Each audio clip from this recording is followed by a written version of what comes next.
Hello guys, what I'm going to show you today is how you can zoom out inside of Monster Hunter Wilds, meaning how you can adjust your camera so it's further away from your character, okay? Now you actually have two different settings inside of this game that you can adjust in order to do this, okay? So let's go to our options by pressing escape. And now you want to basically go to your camera menu, which is the third one.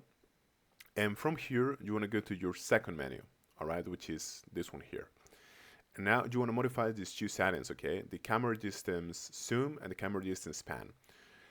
Primarily, you want to modify the zoom because that's going to control like the, like this axis distance, meaning how further away you are from the camera on this axis, okay? Which is what most of you are going to be, into. So the further you go into your slider, the further is going to be the camera, okay? The default setting is actually 4, okay?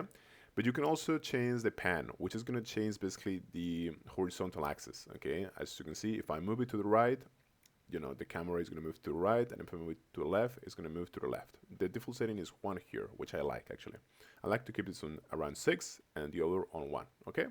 So that's pretty much it. Thank you so much.